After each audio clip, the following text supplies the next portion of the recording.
அழகர் கோவில் 18ஆம் படி கருப்பர் அழகர் கோயில் ராஜகோபுரத்தில் 18ஆம் படி கருப்புசாமி குடிகொண்டு காவல் தெய்வமாக உள்ளார். கருப்பு எப்படி இங்கு காவல் தெய்வமானார் தெரியுமா? இங்குள்ள பெருமாள் அழகாகவும் பிரகாசமாகவும் காணப்பட்டார். இவரது புகழ் எங்கும் பரவியது.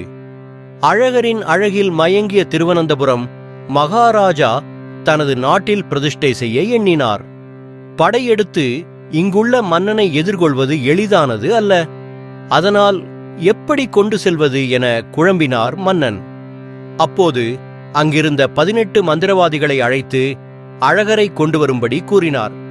அழகர் கோயிலுக்கு வந்த அவர்கள் அரூபமாக உருவமற்றவர்களாக மாறி கருவறைக்குள் சென்றனர். பல நாட்கள் அரூபமாக அங்கு தங்கியிருந்து மந்திரங்களை உச்சரித்த அவர்கள் ஒரு நாள் இரவு அழகரை எடுத்துச் செல்ல முயன்றனர்.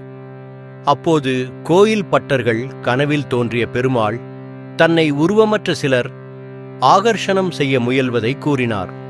உருமாறி அவர்களை கண்டுபிடிக்க மாற்று சக்தி மந்திரம் ஜெபித்து பட்டர்கள் கண்டுபிடித்தனர்.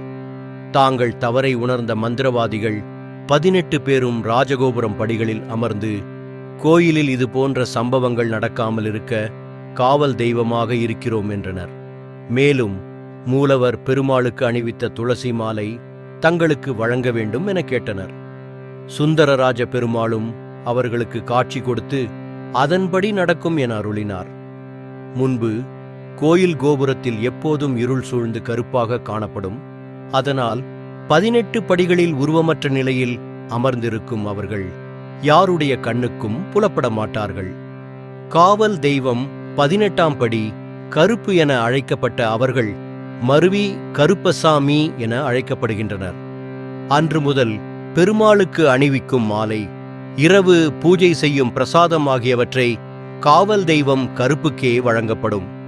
வேறு யாருக்கும் வழங்குவதில்லை. ஒரு சமயம் பெரியாழ்வாருடன் இத்தலத்திற்கு விஜயம் செய்த ஆண்டாள் 18 படிகளைக் கண்டு வியந்ததாக கர்ண பரம்பரை செய்தியாக கூறப்படும் கதை தெரிவிக்கிறது. ஒவ்வொரு நாளும் அழகர்மலை கோவில் பூட்டப்பட்டதும் கதவின் சாவி 18ஆம் படி கருப்பசாமியின் முன்பு வைத்துவிட்டு கதவிற்கு துளசி மாலை சாற்றி மரியாதை செலுத்துவர்.